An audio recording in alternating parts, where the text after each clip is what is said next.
teman-teman, perkenalkan saya Maria Darmeni Osman. Pada kesempatan ini saya akan membahas materi terkait kualitas pendidikan yang tidak merata.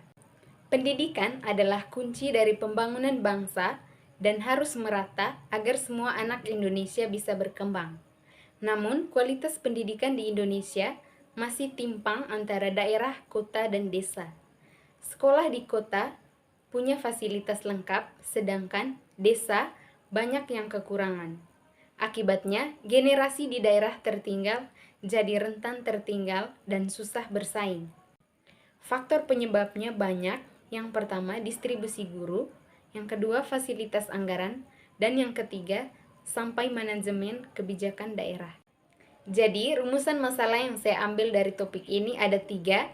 Yang pertama, apa penyebab ketidakmerataan kualitas pendidikan di Indonesia? Yang kedua, apa dampaknya terhadap perkembangan generasi muda? Dan yang ketiga, apa solusi yang bisa diterapkan? Poin yang pertama, penyebab ketidakmerataan pendidikan di Indonesia. 1. Distribusi guru tidak merata. Banyak guru di Indonesia menolak ketika ditugaskan ke daerah terpencil karena akses sulit dan fasilitas kurang mendukung. Akibatnya, sekolah di desa kekurangan guru yang berkualitas.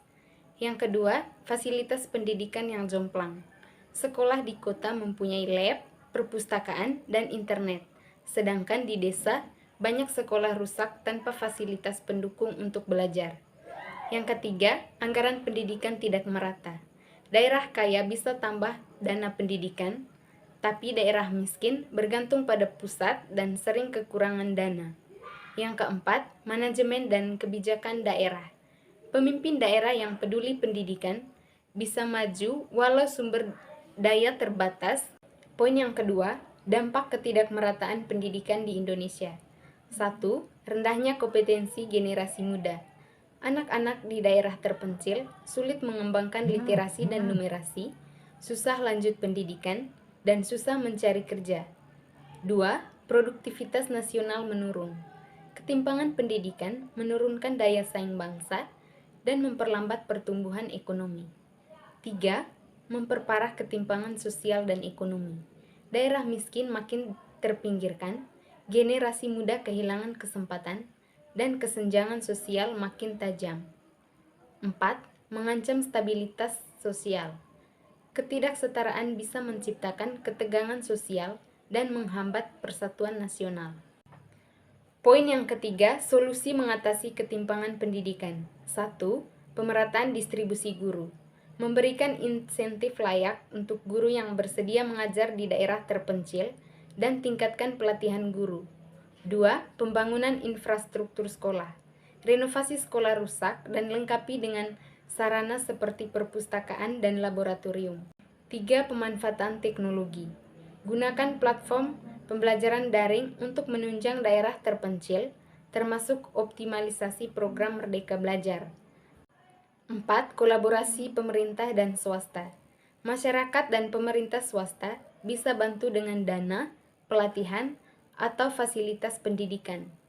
5. Reformasi kebijakan yang responsif. Kebijakan pendidikan harus adaptif, sesuai kebutuhan lokal, tetapi tetap diawasi oleh pemerintah pusat. Ketidakmerataan pendidikan sangat mempengaruhi masa depan bangsa. Penyebabnya kompleks dan saling berkaitan. Yang pertama yaitu guru, kedua fasilitas, ketiga dana, dan yang keempat adalah manajemen. Pemerataan pendidikan harus dilakukan demi keadilan sosial dan kemajuan Indonesia.